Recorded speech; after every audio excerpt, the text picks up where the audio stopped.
If you need help, all you have to do is ask. And this, dear player, is the place to do exactly that.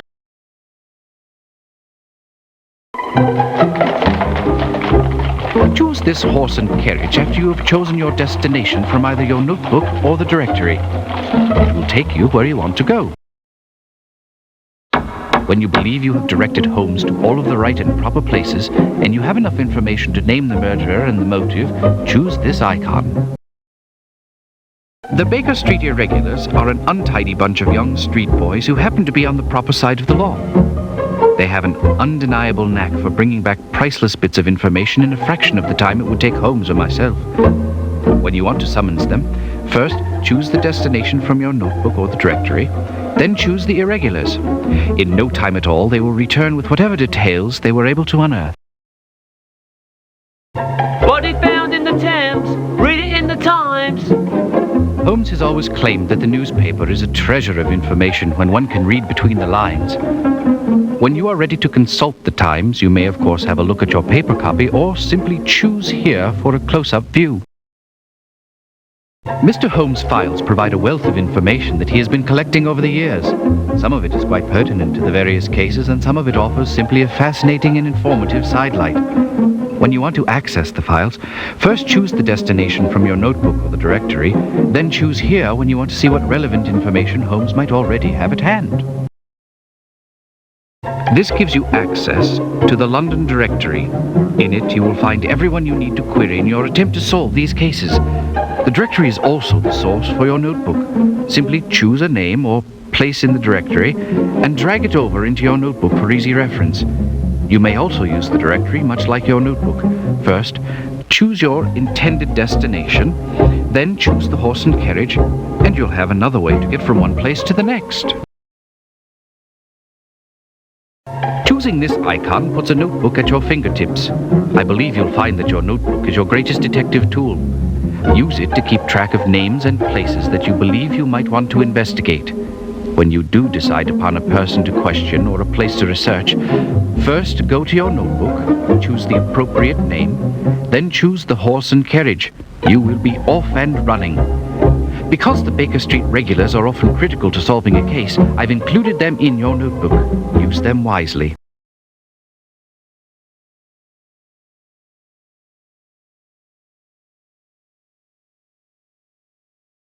London is not a beautiful city. Under the soot that covers its buildings is a teeming mass of 4 million souls trying to survive, mostly off of each other. You see it in the paper every day. Thankfully, we have the London Times to keep us informed of all these troubling activities with an unbiased eye and razor-sharp accuracy. We find this publication to be of invaluable assistance in our investigations, and I'm sure you will as well. Among the forces of evil which run rampant in this city, there are also, thankfully, 2 groups of individuals who will aid us in our cause. As we do, they attempt to right wrongs and restore harmony and civility to the streets of London. The first of these groups is a ragtag association of young ruffians. I call them the Baker Street Irregulars. Don't let them fool you. They may be scruffy and ill-bred, but they are on the right side of the law. They can go everywhere, see everything, and overhear everyone. They are my eyes and ears in the streets of London, unquestionably a tremendous asset in our work. They will help us in our investigations if they can. The other group is a far more civilized collection of gentlemen and institutions. I call them the Baker Street Regulars. They, too, will be extremely useful in our work. At the start of any investigation, do keep in mind that it is a capital mistake to theorize before one has data. Unwittingly, one begins to twist facts to suit theories instead of theories to suit facts. The people and places to whom I will now introduce you will help us to collect the facts. May we use them wisely. Come, the game's afoot.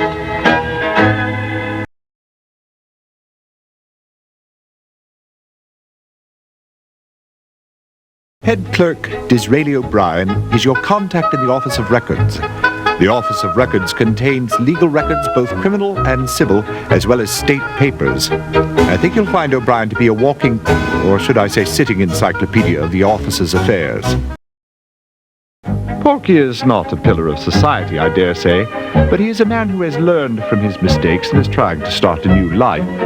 Although he is no longer in prison, he is still behind bars, or shall I say, a bar. Jolly good one, Holmes. Yes, Watson. Well, the bar in question is the Raven and Rat Inn. Porky is the proprietor. He has been of great help to us in the past, and I expect he will continue to be in the future.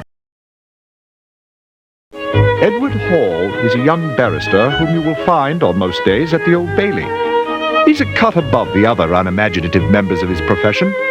Holmes, don't you think you should explain to them the difference between a barrister and a solicitor? Yes, of course, Watson.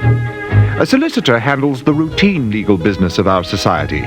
If you do not have to go before a court, you will have no need for a barrister. If you must go before a court, then your solicitor would engage the services of a barrister. This is a records office housing documents pertaining to births, marriages, deaths, and last wills and testaments. Sir Jasper is the chief medical examiner for St. Bartholomew's Hospital.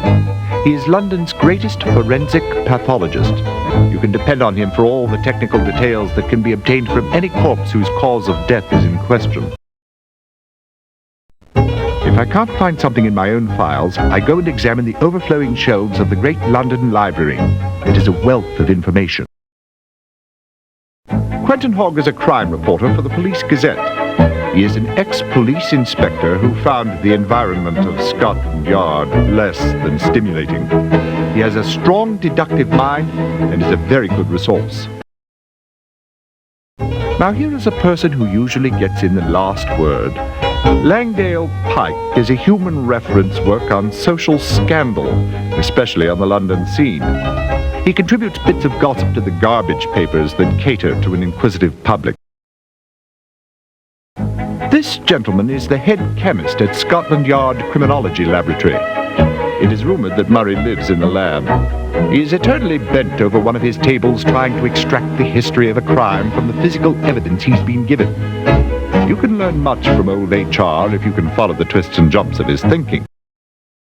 Mr. Henry Ellis is the foreign news editor for the London Times. He is a great reservoir of information of what's happening on the continent. He also has an interest in crime news. Ellis is always happy to help when he can, but you must be careful of what you tell him, or you might find what you've confided to him in the next day's Times. Ah, Scotland Yard. If the Yard knew how to examine evidence with any skill, there would be no need for our services. Inspector Lestrade is the pick of a bad lot. But it is true they may be a source of valuable information. After all, the professional police have methods for gathering facts that are not open to us.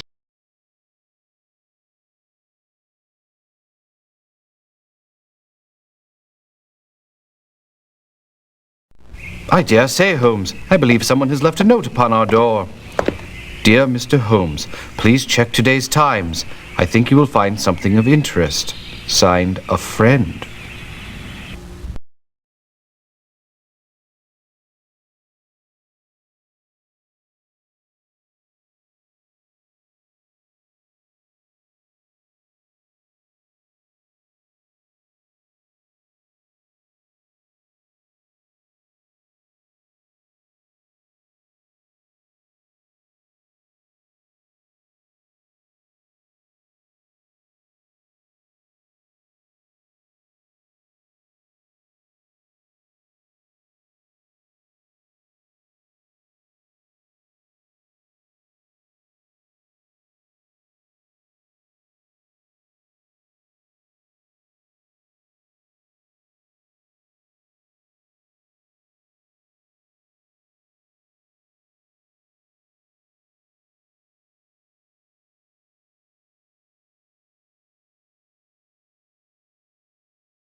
This appears to have been a royal waste of time. Why is that, Holmes? There's not a soul in sight.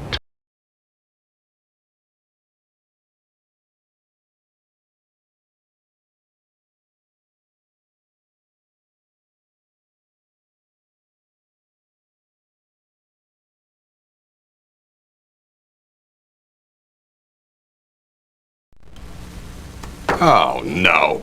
What do you want? I thought I was going to have a nice quiet day. Somebody has asked us to check today's Times, and I was wondering if you'd be so kind as to tell me what you know about the mysterious deaths in the southeast. There's nothing mysterious about it. The culprits are in custody at Old Bailey. The victim's body is at Bart's. And what about the murdered lions? What of them? What did you find at the scene of the crime? Holmes wants me to record it precisely. What did I find? 2 lions shot a number of times, lying on top of one another. Wagon tracks leading away from the bodies. Footprints in the damp grass. How many footprints, Inspector? Oh, who knows? I believe there were 2 sets of boot prints, if you want to get specific. They entered and exited from the wagons. Now, will that do it for you, Mr. Holmes, Dr. Watson? Nearly. And what became of the wagon? Surely Holmes will want to know that. Abandoned in Archbishop's Park. I had a man drive it over to our central carriage stables, largely so that someone could look after the horses. Any motives for the murder? Unfortunately, I haven't a clue.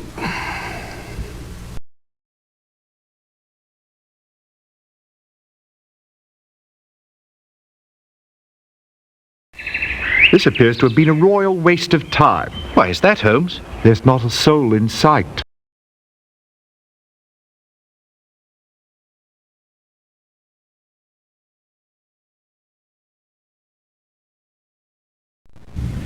Did the dispatcher show you the wagon, Holmes?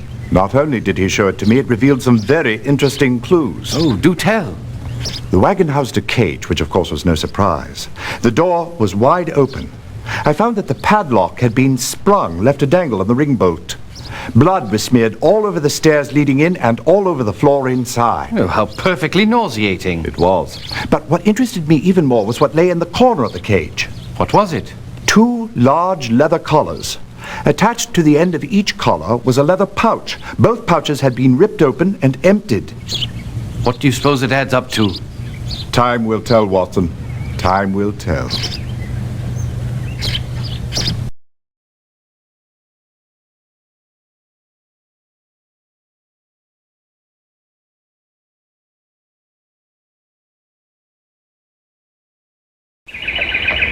Oh, look. There is a note on the door that says that they will be out all afternoon. It appears we have wasted our time. Excellent deduction, Watson. You're finally learning.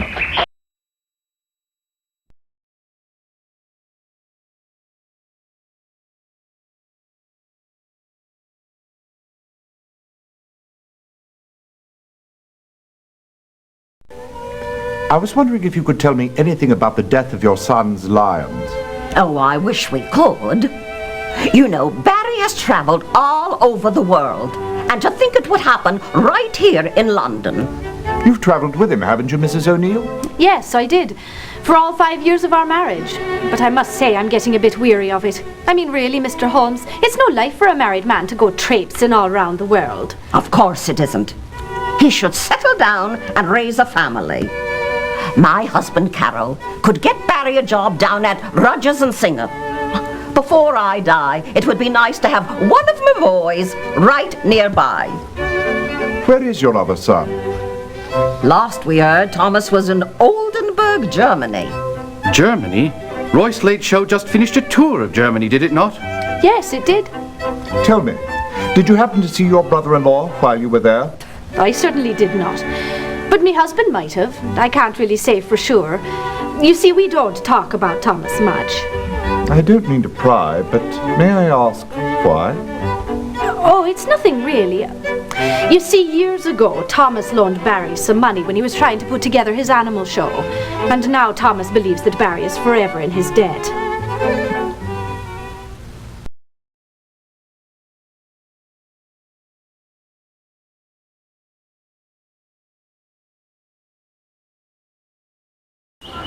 I've rung the bell a half-dozen times and no one has come to the door.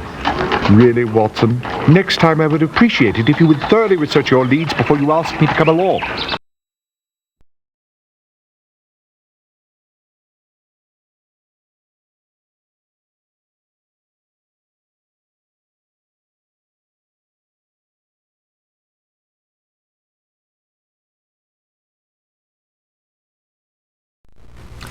Stephen Lyons has been on board for about 2 years now.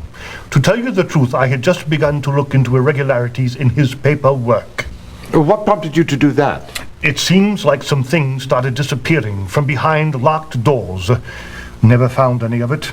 But when I asked him about it, he was rather evasive. My, that sounds incriminating. But more than that, I had reason to believe that he carried unassigned cargo for his own profit.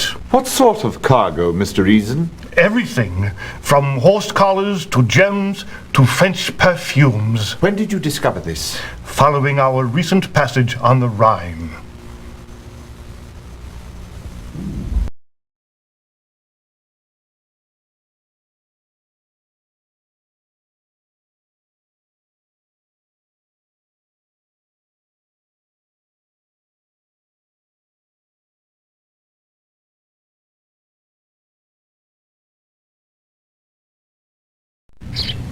Lyons' landlady says he's dead. We already know that, Watson. Did you find out anything else? He owed her 2 months back rent, but he told her he'd be paying up plus several months in advance come Tuesday.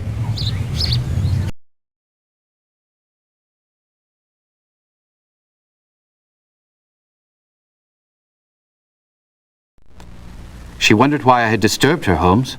Maybe we had the wrong address.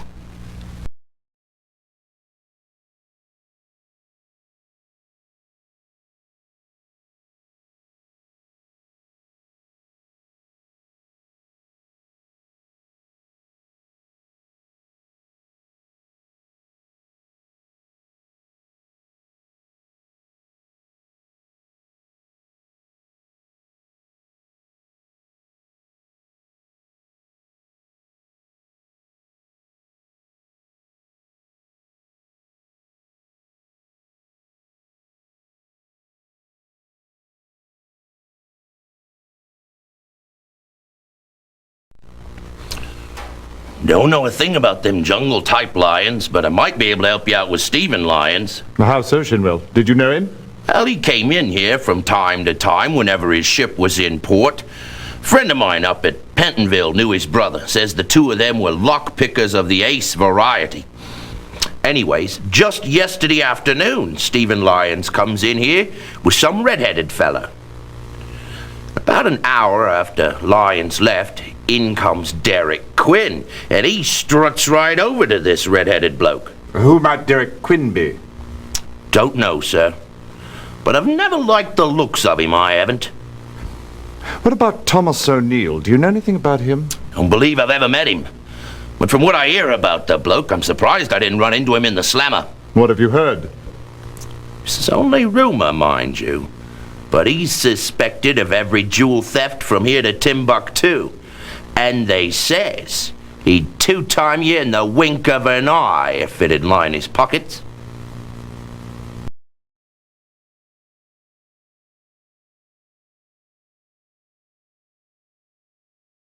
I've rung the bell a half-dozen times and no one has come to the door. Really, Watson? Next time I would appreciate it if you would thoroughly research your leads before you ask me to come along.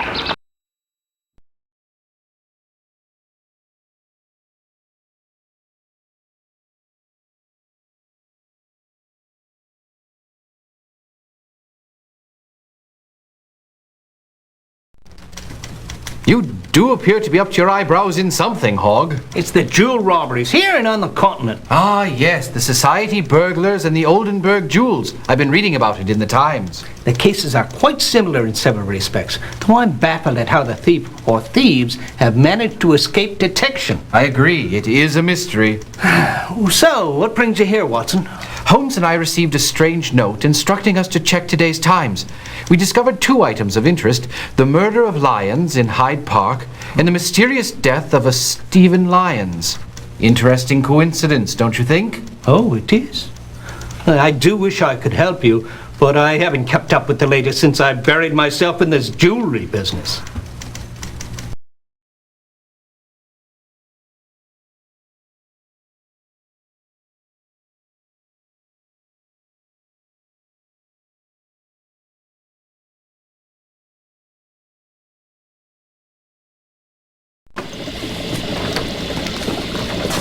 Why, HR, whatever are you doing? Going home, Whitson, going home. Going home?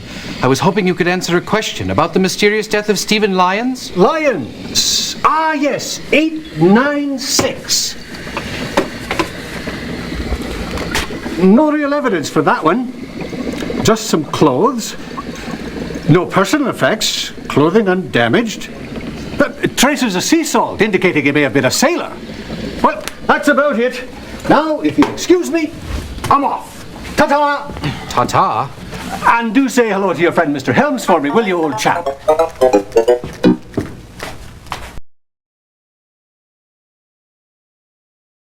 Hear ye, hear ye. The Queen's Court stands in order. A pleasure to see you again. So it's the murder of the Lyons you're investigating, isn't it? Excellent. But first things first. Tell me, who murdered those unfortunate beasts? Remember, you're to choose either from your notebook or the directory.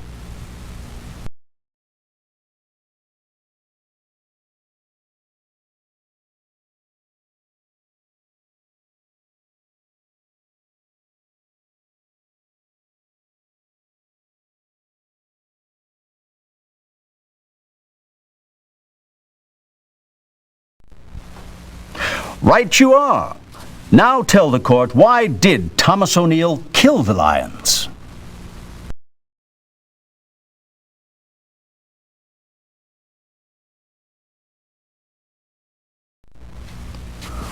Good work. Now for Thomas O'Neill's accomplices. I am told that there are 2 other criminals involved in this case. Please inform the court as to their respective identities. Do remember, you can choose only one at a time. But don't worry, I will inform you if you make an inaccurate choice.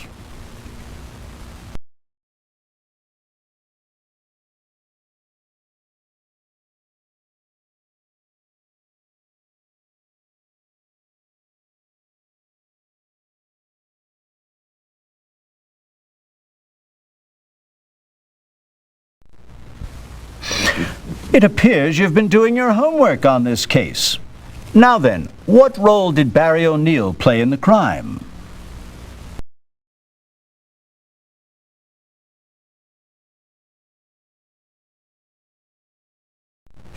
Quite so. Now tell us, what essential role did Stephen Lyons play in this crime?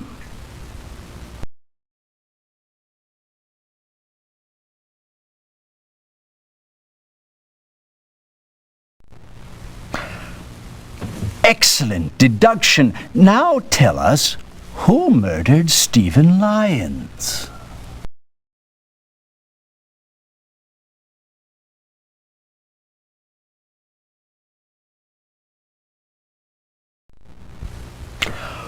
Good show. But do tell the court just how Thomas O'Neill did the foul deed.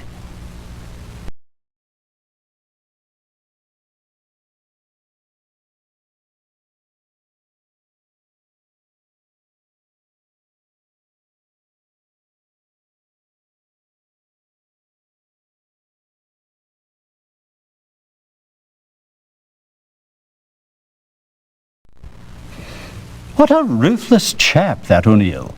Seems to have all kinds of blood on his hands. Now tell me, why did he kill Stephen Lyons?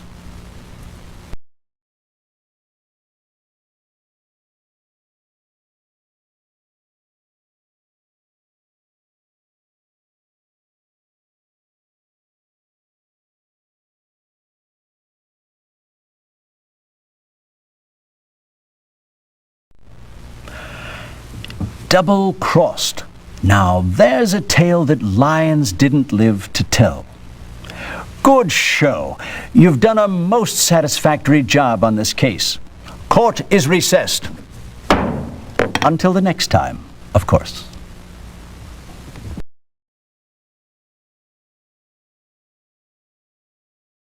My word, dear Holmes. Perhaps we are in the wrong business altogether. If we had been top-notch, we should have cracked this case in less points. I think I'll ring up the university immediately and see if we might enroll in a detective course.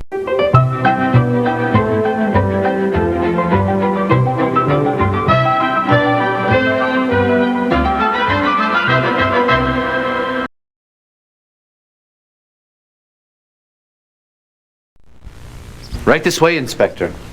I'm a busy man, Holmes. I don't have time to be traipsing about London at your beck and call. Now, why have you called me here? To help you with this case. Oh, yeah? How? By solving the double murders of Lyons and Lyons. You know who killed the beasts and the chap on St. George's Road? Yes, and I think you'll be very interested in learning why the deed was done. Go on, then. I'm listening. As you must recall, Inspector, 5 months ago, Thomas O'Neill, a jewel thief, escaped a London police search. We almost had him. Almost apparently was not good enough. Less than 3 months later, he was detained in Germany in connection with the stolen jewels of the Duchess of Oldenburg. Although the theft was similar to O'Neill's style, they found no evidence to hold him. What has all this to do with dead lions? I was just coming to that, Inspector. At the same time as the Duchess's jewels disappeared, Roy Slade's Wild Animal Show finished its German tour. Barry O'Neill, brother of Thomas, happens to be the lion tamer for the troupe. Could Thomas have used Barry O'Neill's lions to smuggle the jewels into London? Excellent hypothesis, Watson. I see you are learning. Oh, thank you, Holmes. But where did he put the jewels? Behind the lion's back molars? No need for anything as deep-seated as that. Leather collars with pouches did the trick. But if the lion tamer put the pouches on, why did Thomas O'Neill have to kill the lions to get them off? Oh, I know that one. Because Barry O'Neill was in hospital with 2 broken legs. Right you are, Watson. And that's why Thomas had to solicit the help of Stephen Lyons. Without a key to the cage, he needed the services of an expert lockpicker like Lyons. Then who killed Lyons? Do you mean the animals or the man? The man. Thomas O'Neill, so that he wouldn't have to pay for the lockpicker's services. You know, Holmes, the fracture that Barry O'Neill suffered would have mended in 4 weeks. If Thomas would have had some patience, he would have been able to get his jewels back without any complications. Ah, yes, Watson. Patience is a virtue. Unfortunately, it seldom comes hand in hand with stealing and murder. Having spoken with Barry O'Neill, I can't believe he'd be a party to the killing of his own lions. I don't believe he was. That wasn't part of the original plan. I've got to hand it to you, Holmes. You've done a fine job on a most difficult case. Thank you, Inspector. But it really was elementary. One more thing, Holmes. Inspector? We know in the case of Mr. Lyon's death that the murder weapon was poison. Wherever did Thomas O'Neill get it? Derek Quinn, Vipers Unlimited. I certainly am glad that this case is shut. But there is one thing that I'm not certain of. Yes? Who did leave the note on our doorstep in the first place? Elementary. Mary O'Neill. The lion tamer's missus? I believe she'd had her fill of circus life and was ready to settle down. When she suspected Thomas O'Neill and her husband were involved in jewel thieving, she knew it was time to get out. Holmes, you are simply amazing.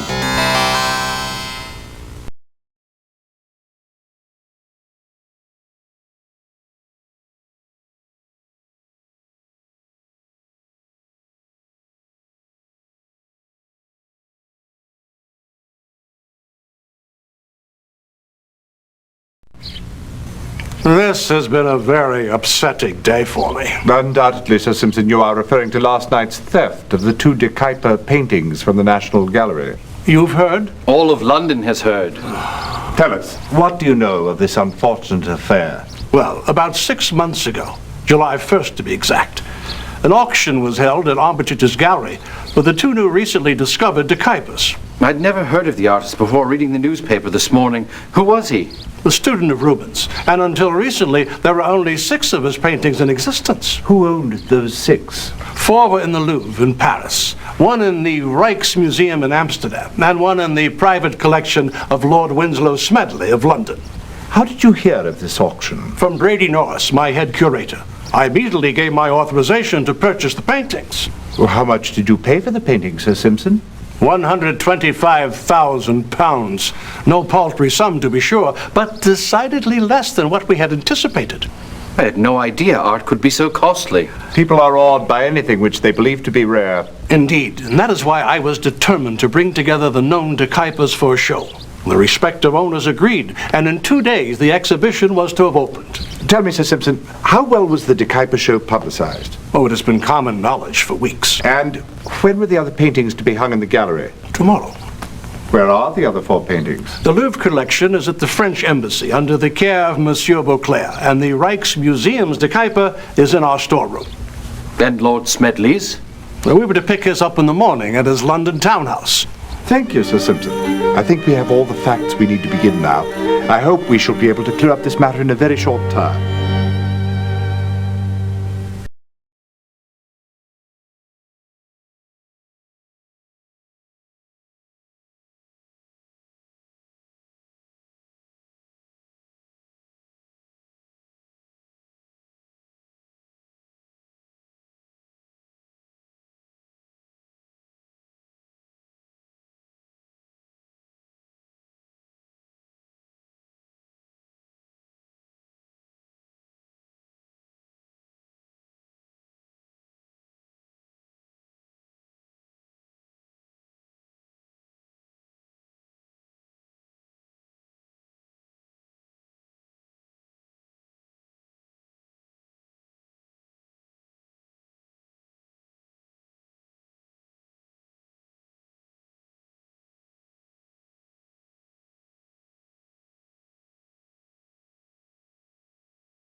There were 4 of us on duty when the theft occurred. Our shift starts at 4 p.m., and upon our arrival we prepare the gallery for its closing at 5. Now, on the day of the robbery, by 5:15, all the employees of the gallery had left for the day, with the exception of Sir Simpson and Mr. Norris. Was that unusual? No, sir. It is their custom to remain until the gallery is secured. I personally let Sir Simpson out through the main entrance at 5:30. Mr. Norris stayed on because he was expecting a delivery. What time did the delivery arrive? I'd say it was 5:45 when our comings and goings wagon arrived. Charlie and I helped Mr. Norris and the deliveryman unload one large crate and two smaller ones. Do you know where these deliveries were from? Well, I'm not sure about the larger one, but the two smaller ones were from Jardines.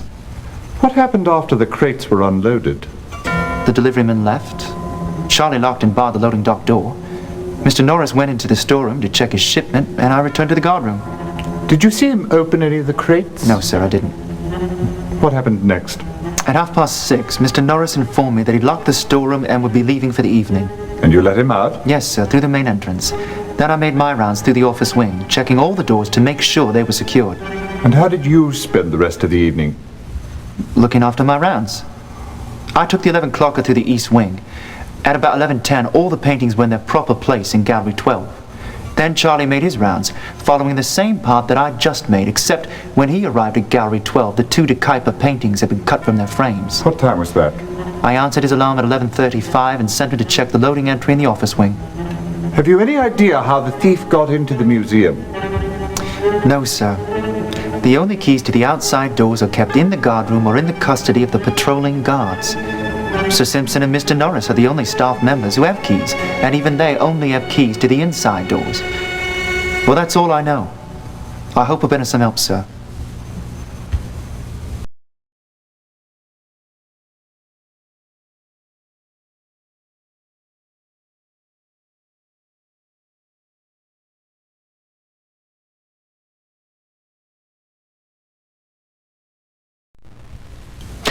Sir Simpson said you might be coming by, though I don't know how I can be of much help. I was at Dame Agnes's dinner party when the robbery took place. Right now we're just trying to piece together what happened to Mr. Norris. Do you have any idea who might be responsible for the theft of the paintings? No idea at all. Or have you any idea how the thieves got into the museum? None in the least. Were the De Kuypers the most valuable paintings in the museum? No, of course not. We have Rembrandts, Da Vinci's. Then why do you think the De Kuypers were the only paintings stolen? Oh, I haven't the foggiest idea, Mr. Holmes. I'm a museum curator, not a detective.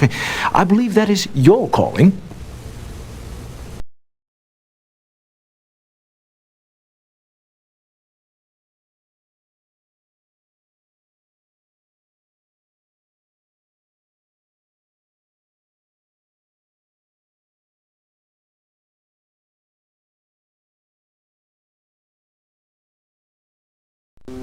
Mr. Armitage, can you give us the details leading up to and including the sale of the De Kuyper paintings?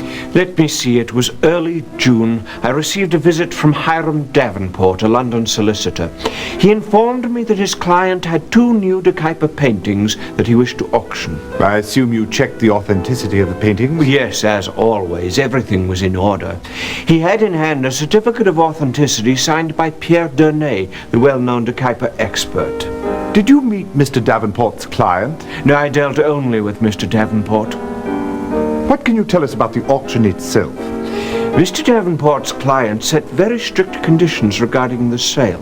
The auction had to take place on July the 1st, and the public announcement was not to be made until June 23rd. Just 1 week to prepare. And as if that weren't enough, Mr. Davenport informed me that the paintings were to be sold as a pair. A pair! Odd. Wouldn't the seller be able to fetch more for them if they were sold individually? Unquestionably. It was a strange request. And how did the auction turn out? Due to the short public notice, many of the big bidders did not show. Mr. Brady Norris, curator of the National Gallery, was the successful bidder, as you know. I must admit that the paintings brought more than I had expected. Do you have any idea why that was so? Undoubtedly because of the energetic bidding from Sir Herbert Kaufman and Dame Agnes Smedley.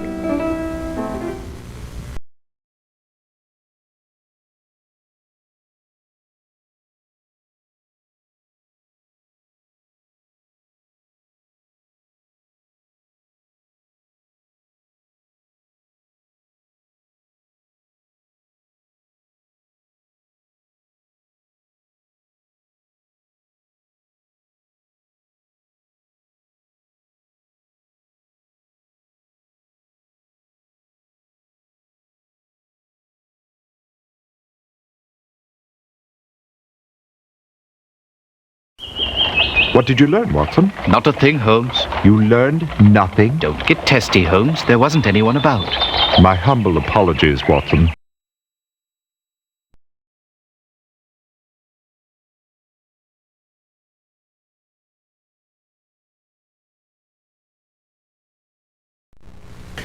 Won't need your meddling on this one, Holmes. We've got it all under control. How's that, Inspector? It was an inside job. All evidence indicates that the thief had a key. It appears he exited through an open window in one of the offices. We're checking out all of the guards and the gallery staff. Have any suspects? Not at the moment, but we'll get our man, I've no doubt.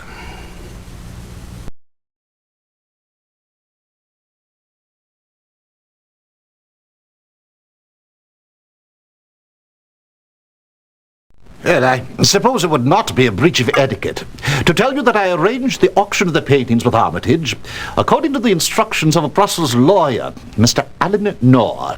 Do you know who retained Mr. Knorr? Well, I believe it was a Pierre Donnet, although he did seem to want to keep that very quiet. Interesting.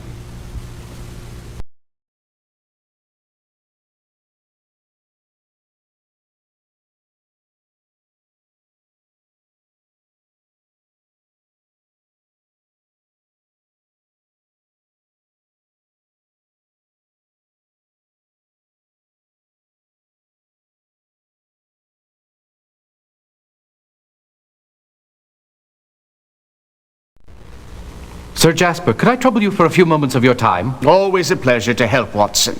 But I must admit I'm not much of an art buff. Actually, I wanted to ask you about Matthew Cole, the chap that died in the fire. Yes, well, he may have died in the fire, but according to my autopsy findings, he definitely did not die because of the fire. What? Not a trace of smoke in the chap's lungs. No, I'd say the nasty bump on his head was what caused his demise.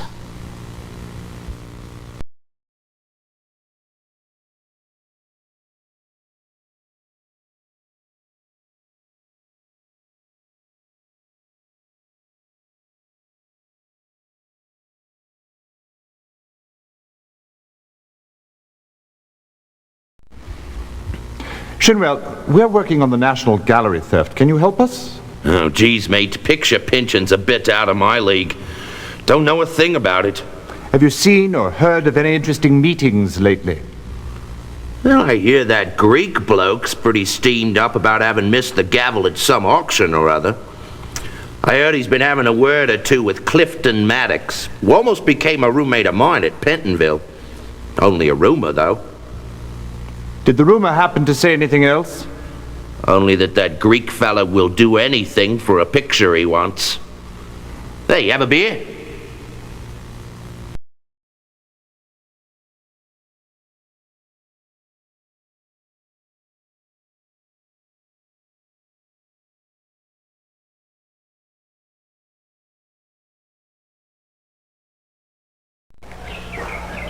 Is that loafer in trouble again? No, madam. We simply want to speak with him. Good luck finding him first. I ain't seen him since yesterday.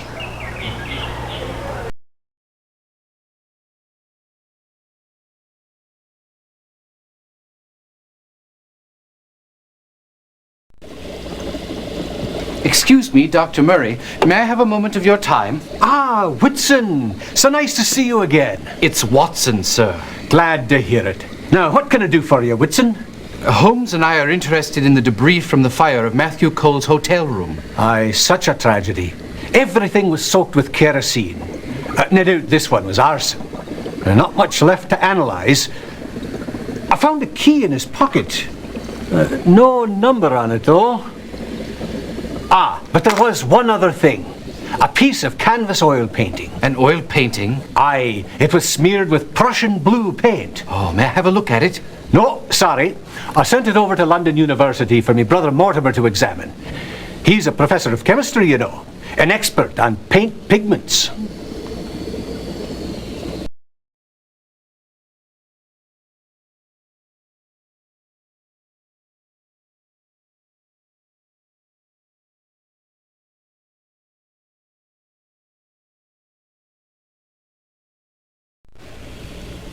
You are mistaken. Science does not lie. Excuse me, gentlemen. Monsieur Murray, I am one of the world's greatest experts on De Kuyper, and I tell you this painting was painted by the hand of De Kuyper. Mr. Beauclair, I am not an art expert. You stated the obvious, monsieur. But I am an expert on paint pigments and their chemical composition. And I tell you that any painting containing Prussian blue isn't from the 17th century. The process to create Prussian blue had not yet been developed. That paint cannot be more than 30 years old. You don't know what you are talking about! Good day, gentlemen.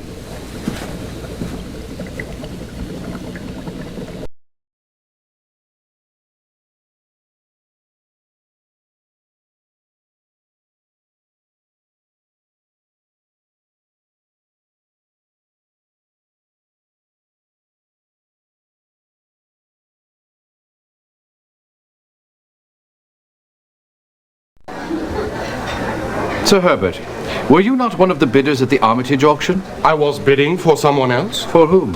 Can't tell you that. If they wanted to be known, they wouldn't have hired me, now would they? What was your relationship with Brady Norris? We went to Oxford together. What of it? Was he a student of art there? Yes, and a rather good one, too. Brady and I once discussed opening our own gallery. For me, it would have been a mere business venture, but for Brady, well, he always wanted to control an enviable collection. Well, then he has realized his dream. As curator, he certainly must do that now. Not really. Everything Brady does must be authorized by Sir Simpson.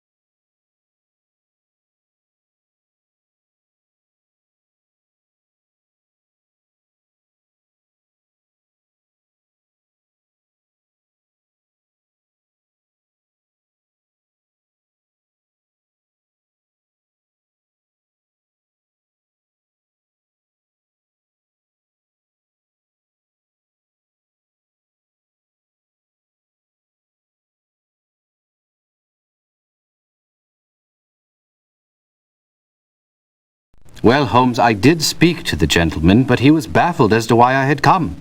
It seems as though he had absolutely no information pertaining to this case.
Ooh, my poor head. I believe I overdid it at Dame Agnes' bash last night. Did you hear anything there that might be of interest to us? I heard many things, Holmes, mostly from the chattering mouth of Pierre Donnet, world-renowned expert on de Kuyper. He has managed to do shockingly well for himself, considering 20 years ago he was a starving artist. But then his ship came in. Whatever do you mean? In 1872, he discovered the first de Kuyper in a church attic in Brussels. Soon after it sailed to Rijksmuseum in Amsterdam, he began a whole new and extravagant life. I suppose that's why he can afford to keep a luxurious suite at the Langham Hotel. Did his discovery of the de Kuyper catapult his own work into the spotlight? Hardly. Ooh. In fact, Donnet has never sold a painting done by his own hand.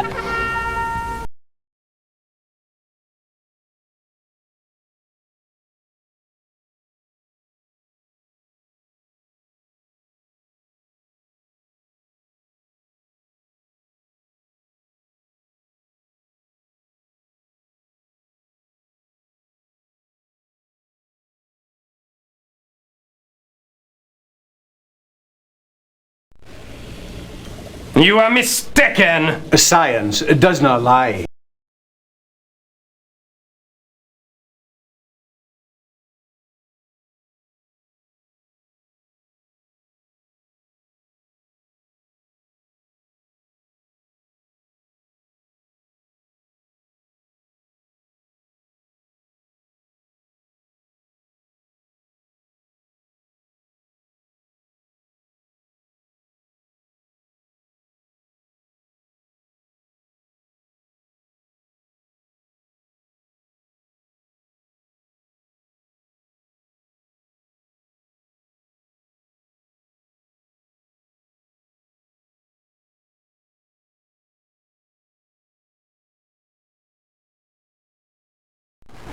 This one is most intriguing, Watson. What have you unearthed this time, Holmes? This warehouse was rented by Matthew Cole. Until yesterday, that is.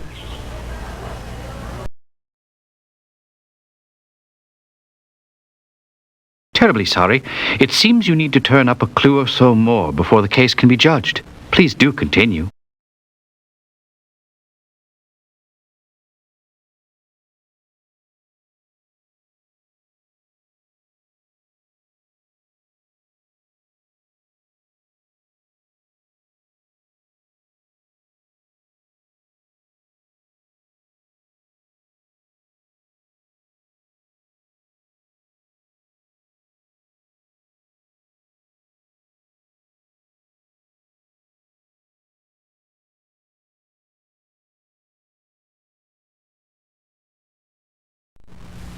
The shipment of Nubian art consigned to the National Gallery was delivered to Wells' warehouse at 38 Blackfriars Bridge Road on the instructions of Mr. Brady Norris 5 days ago.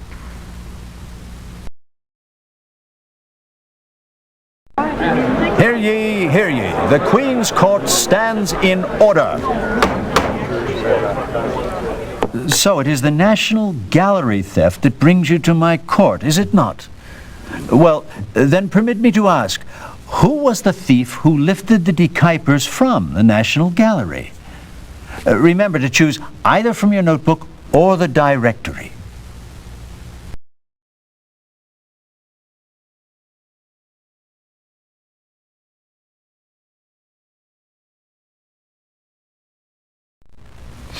Indeed, it was the petty thief who perished in the fire. Now, who put Matthew Cole up to the foul deed?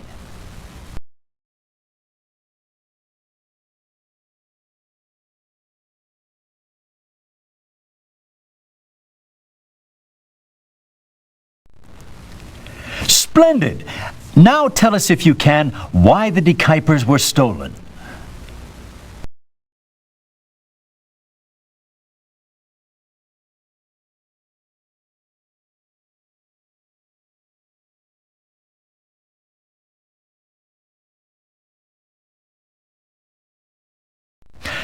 That is correct.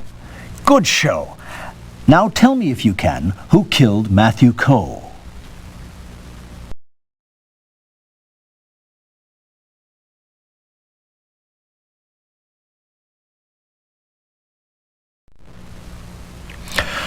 First theft, then murder. Ah, what a tangled web we weave. Now, please inform the court as to Pierre Donet's involvement in the case.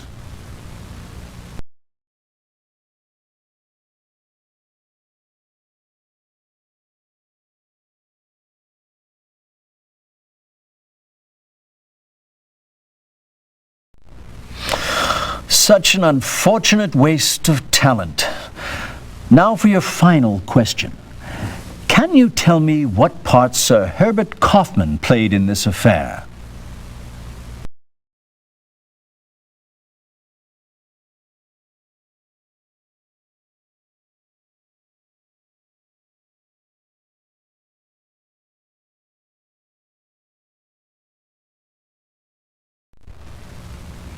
Splendid! This was a tough case and you cracked it. Excellent job. Court is recessed. Until the next time, of course.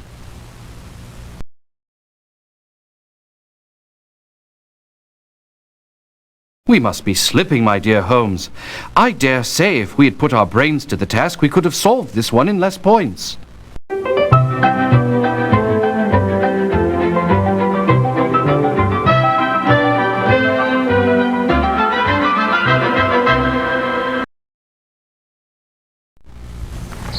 The best way to begin, Sir Simpson, is to give you a factual account of what has happened. To start with, there are no dekypers. What? They're all forgeries. Forgeries done by one very talented, egotistical man, Pierre Donet. But how can you be sure? Prussian blue paint. You see, a scrap of the stolen canvas was analyzed, and it turns out that that particular paint pigment was not in use during dekyper's lifetime. Sticky wicket. You know, Holmes, if Donet was such an expert, then why did he use Prussian blue? He was an artist, not a chemist. He slipped up, and fortunate for us that he did. But however did you know it was Donet? And why did he do it?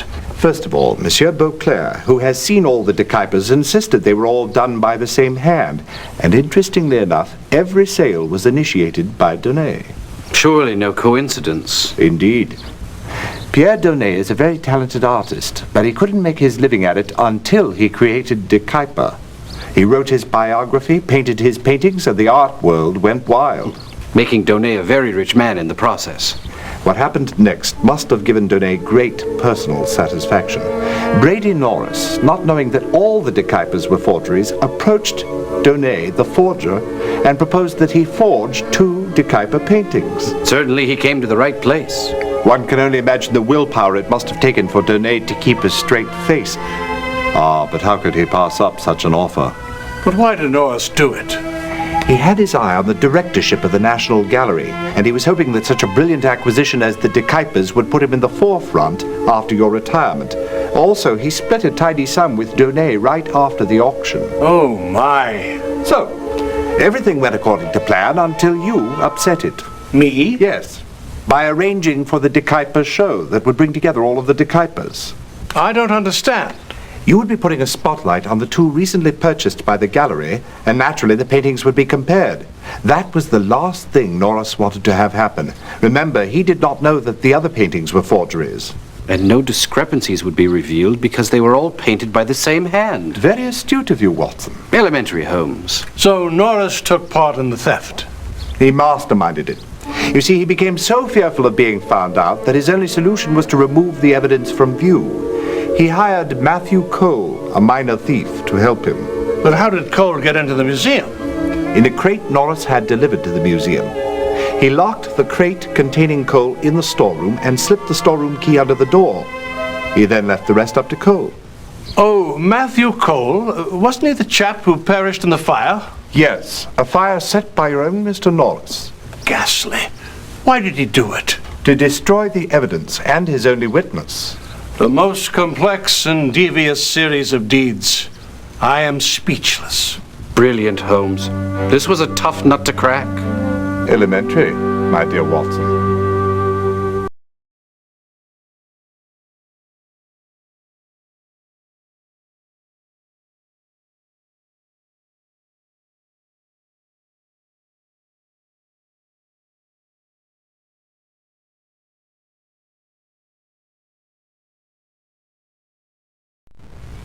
Your housekeeper let me in. I hope I'm not disturbing you.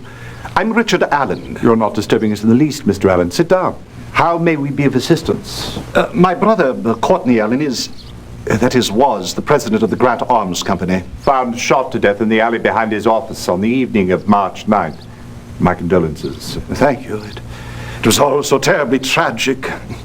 Scotland Yard put it down as a simple robbery by person or persons unknown. But I don't believe it, and that's why I'm here. Mr. Holmes, will you please take on this case? It has some interesting elements. Tell me, Mr. Allen, what sort of man was your brother? Courtney was a dynamic, charismatic individual. Always busy, forever on the move. I knew a chap like that in the service. He was quite a charmer with the ladies. Yes, and so was Courtney. No woman could resist him. Wasn't your brother married? Yes. Poor Beatrice. Then I take it he had other romantic involvements at the time of his death? Well, yes, I believe he did, but I haven't a clue as to the lady or ladies in question might have been. With your brother dead, who has assumed the presidency? Courtney's hand-picked successor, Philip Marlowe, the second vice president. Doesn't that sort of transfer of power usually go to the senior vice president? Well, usually. But the senior vice president is Lord Raglan, who runs the Devereux Street plant. He's a brilliant technician, but a most inept businessman. Who inherits your brother's stock? His wife, Beatrice. It's also very upsetting. There, Mr. Allen. I assume those are the personal effects found with your brother? Yes, there wasn't much. A few folders, his keychain, his gold wedding band, and a small notebook. I did notice, however, that his pocket watch was missing. Anything of interest, Mr. Holmes? They appear to be of a primarily personal nature. This one is empty. What does SP10 indicate, Mr. Allen? I haven't a notion. There are two entries on the day of your brother's death. Captain Egan, 8:30 p.m. The other entry is plant, 8 a.m. Surprise. There also appears to be a note stuck in the back of the book. Written in your brother's hand. It says, meet me tonight at Spaniards at 10 o'clock, followed by the initials A.M. Spaniards. I positively salivate over their paella. Yes, it is very good indeed. Thank you, Mr. Allen. I think we have enough to begin our investigation.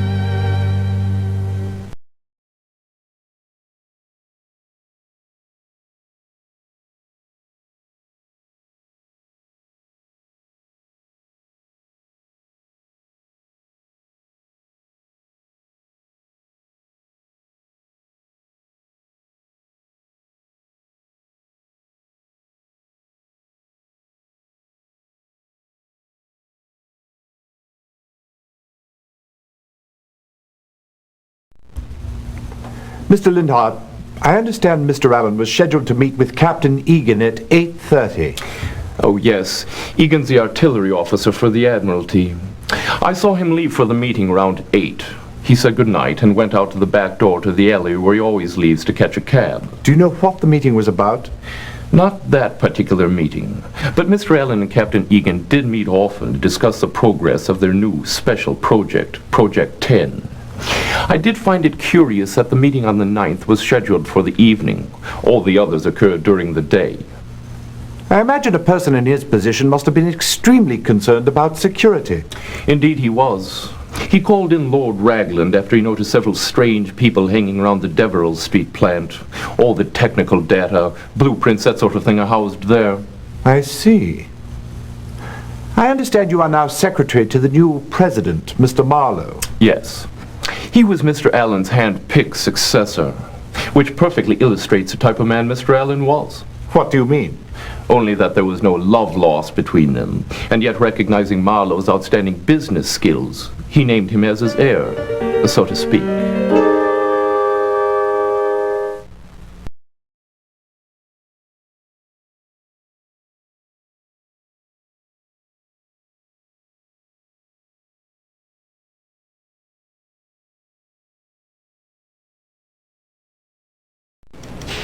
Sorry, Lord Raglan isn't available at the moment. Perhaps I can help you. I'm his assistant, Walter Keogh. Mr. Keogh, can you tell me anything about Mr. Allen's visit here on the morning of March 9th? He came to see Lord Raglan, but he weren't here. Do you know the purpose of his visit? Now, I wouldn't be knowing their business, but it was most likely about Special Project Number 10, it being secret and all. And when did Lord Raglan finally arrive? He never did. So then did Mr. Allen leave? Not straight away. He said he had some details to attend to. I went back to the plant, and about a quarter of an hour later, Mr. Allen calls me and hands me a note. Says it came for Lord Raglan while I was down on the line. He wanted to make sure I got it to him. He also said I shouldn't mention his visit. I'd appreciate it if you'd take me to someone who could shed some light on Special Project 10. Well, that would be Richard Camp. But he left early today. He wasn't feeling well.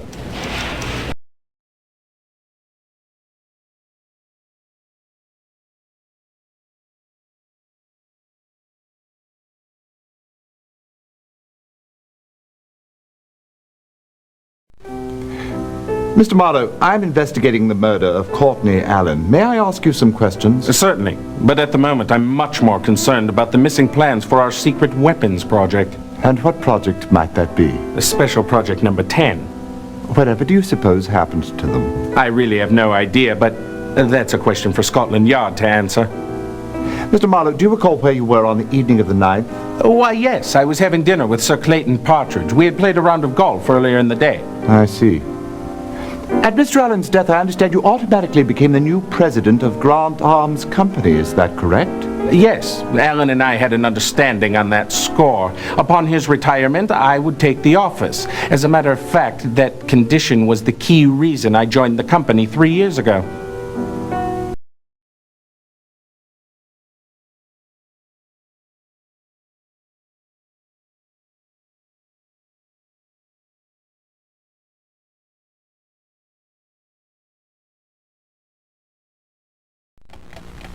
Eight months ago, Allen came to this office with the design for the revolutionary new naval gun, most secret. The design was approved by the Navy. What about the meeting you had planned with Mr. Allen for the evening of March 9th? He never appeared, but you probably already know that. Quite. Actually, I knew nothing of what we were to discuss, but I've kept the wire he sent me that morning. Meet tonight, 8:30, your office. Call out the guard, pounce at 10. Quite vague, don't you think? Does it mean anything to you, Captain Egan? I think Allen was worried about security for project number 10. Of course, I put some of my best men on it right away. Did you come up with anything? Richard Camp, a development engineer on project number 10, was discovered bringing boxes and bundles to the French embassy. Emile Zobar, French military attaché, has his office there. So you think Mr. Allen had information implicating Camp in a security breach of Project 10? I did. Still do. But Lord Raglan, head of the project, assured me that Allen's security fears were unfounded. You've spoken with Raglan since Allen's death? Yes, we met on March 11th. As a precaution, he assured me he would remove Camp from the project. Can you think of anyone else who might pose a security risk to the project? Yes. For now, I have my men investigating Zobar, Van Schulenburg, Delgera, and Meshkov. Their governments would all have great interest in our new gun. And what have you uncovered so far? Unfortunately, nothing. Yet.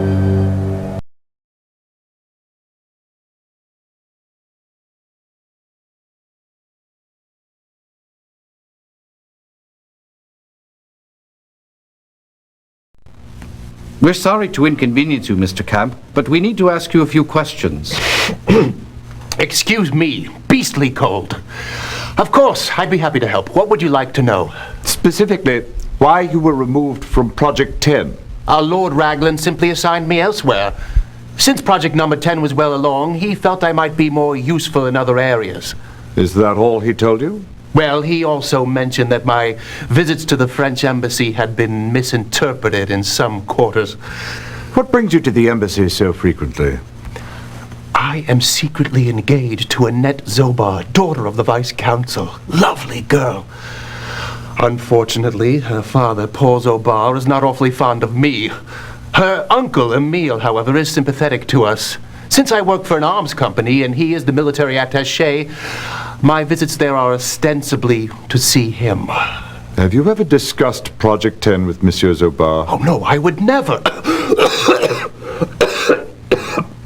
should cut back on your smoking until you are well. But I don't smoke. Then to whom do these belong? Oh, I bought those as a birthday gift to Emile Zobar. Burns and Hill are his favorite.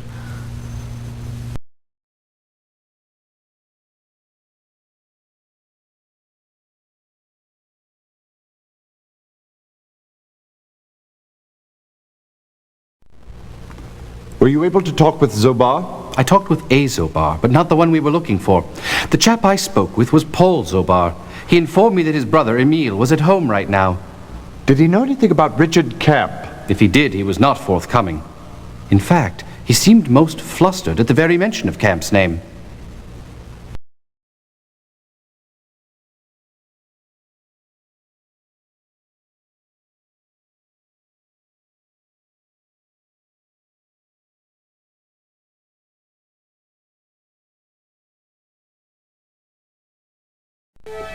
Would you care for a cigarette? They're Burns and Hill's Imperials. A wonderful smoke. Thank you, no.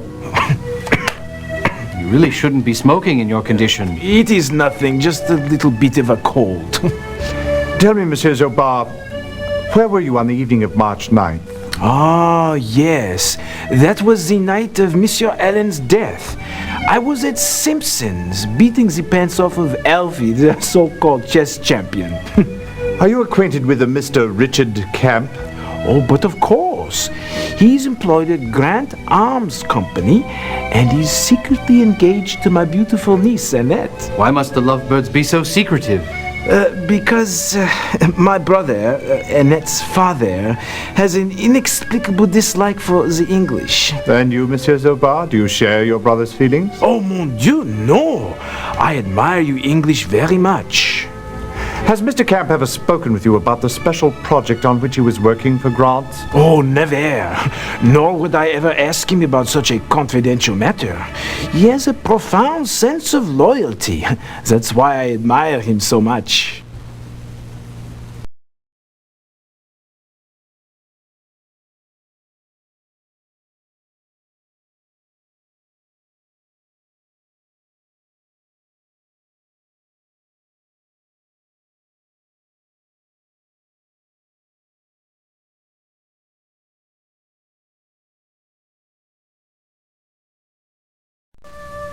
Things have been so quiet around here without Courtney.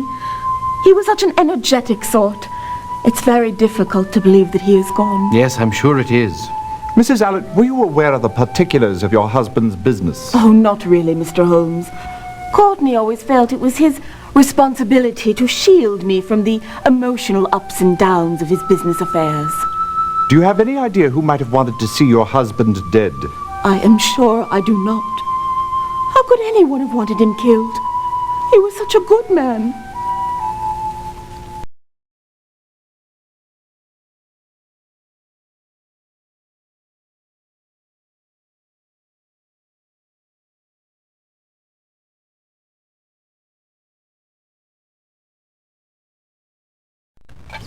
Lord Ragland, on the night of Mr. Allen's murder, he had an appointment with Captain Egan. Yes, Egan's our purchasing officer for naval artillery. We've been working on a secret project for the Navy, and Courtney was concerned about one of the engineers being a security risk. Which one? It was Richard Camp. When Courtney and I discussed it, I gave no credence to the idea. Well, tell me, Lord Ragland, what sort of fellow is Richard Camp? He's splendid, really. Not a mark on his record. But as a concession to both Courtney and Egan, I removed him from the project and placed him elsewhere. Interesting aroma. What brand is it? It's Burns and Hill's Imperials. It's their newest. Would you care for one? No, thank you. Lord Ragland, after Mr. Allen's death, were you disappointed at not being named president? Not a bit. I'm quite happy in my work in the technical areas. Administrative matters hold no interest to me. Besides, one of Marlowe's conditions when he first came on was that he be Courtney's successor when Courtney retired. This is all such a tragedy, don't you agree? But if you'll excuse me, I have a few business matters to attend to. You know how it is. Quite.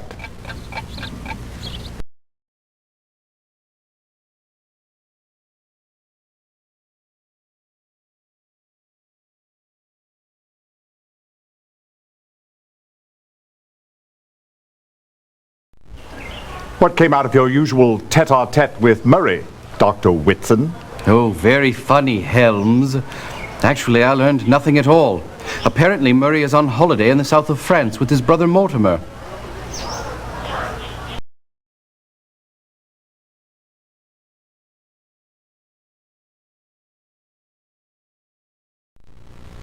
I'm surprised you're wasting your time on this one, Holmes. It was a simple robbery. We found Allen dead in an alley behind Grant Arms. Wallet empty, gold watch missing, briefcase open, contents askew but not stolen. It's an open and shut case. Was there anything else found at the scene that could be of use to us, Inspector? I doubt it. Nothing but a couple of tin cans and an old cigarette butt. B&H. What does that mean? You don't know? Why, then I must assume you also do not know why the end is evenly pinched all round. Perhaps you should read my monograph on the subject of 100 most commonly found cigarette butts.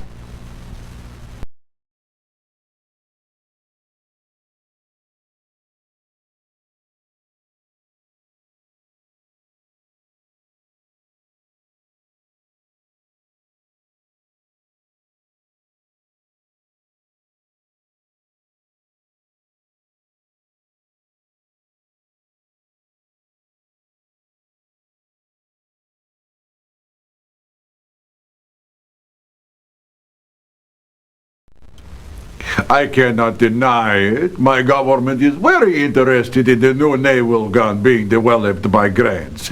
But we are a patient people. We will wait until the British government deigns to allow Grant Arms to sell us the new gun.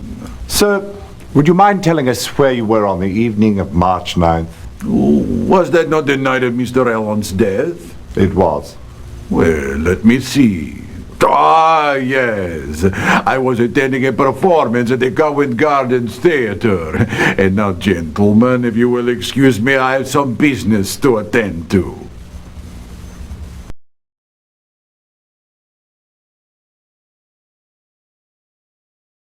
Hear ye, hear ye. The Queen's Court stands in order. So it's you again. Well, it's always a pleasure to have this court graced with your presence. So I see you're here to solve the murder of Courtney Allen. Weren't satisfied with Scotland Yard's robbery theory, I see? All right then. Who murdered Courtney Allen? Remember, you're to choose from either your notebook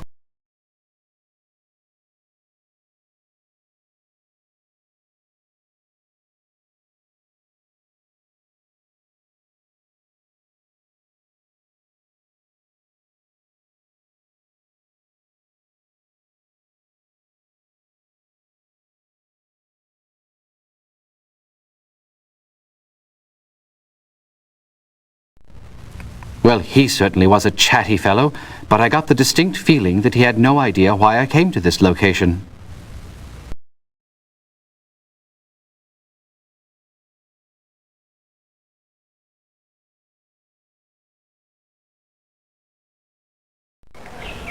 Were you able to speak with Alexei Meshkov? No, he wasn't home. At least I think that's what the 7-foot giant in the Cossack uniform was trying to tell me. By the way, Holmes, any idea what Dos Vidonia means? Try the Russian embassy.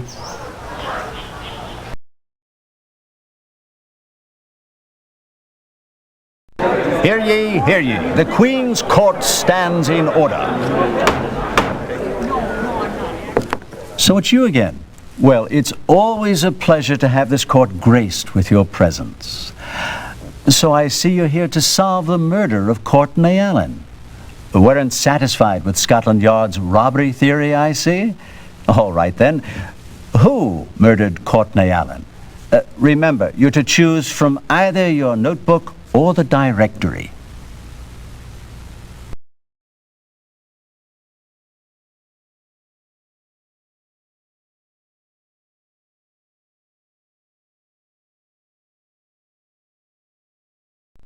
How right you are! Good work!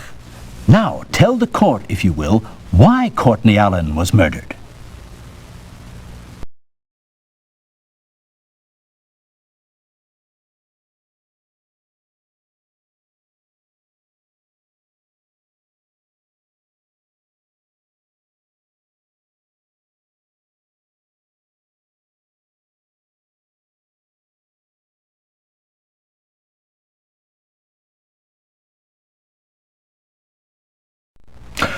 Good show. Now tell me, what was the significance of Special Project SP-10?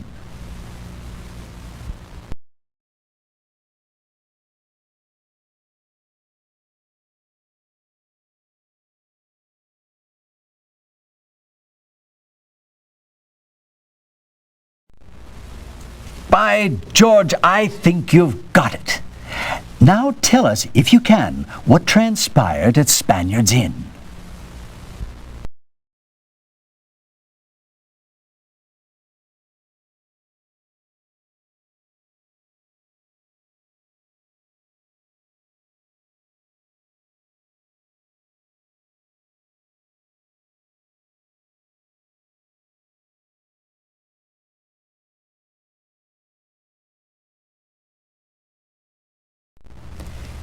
Yes, you've got it. Now tell us, what was Richard Camp actually doing during his numerous visits to the French embassy?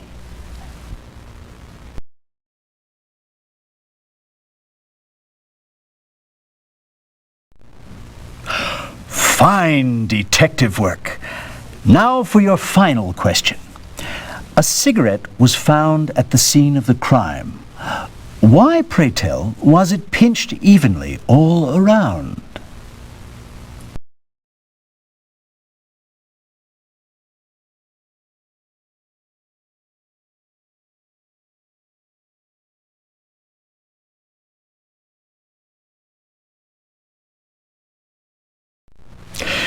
Excellent job. You've solved the case to my satisfaction. Court is recessed. Until the next time, of course.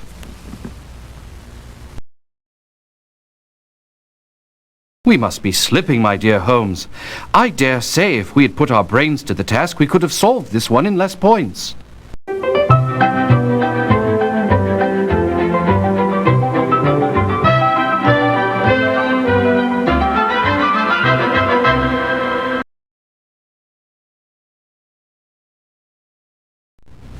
Lord Ragland. Most shocking, isn't it? I must commend you for following your instincts, Mr. Allen. Because you doubted Scotland Yard's original findings regarding your brother's death, we were able to catch the murderer. But tell me, Mr. Holmes, how did you solve this case? In the first place, I found it unlikely that a common criminal would have overlooked a valuable gold ring. In the second place, simple robbery would not explain the missing contents of the SP-10 folder. Those documents were central to the murder. It then became a simple matter to cull two suspects from the customer list of Burns and Hill Imperial brand smokers. Burns and Hill? But that was the brand of cigarette found at the scene, and the list we obtained had quite a few names. It was fascinating to see the way Holmes narrowed it down. You flatter me, Watson. It was nothing, really.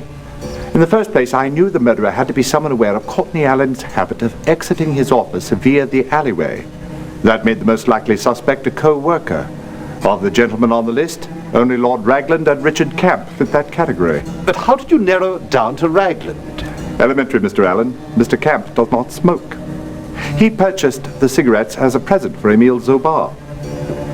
But why did Ragland do it?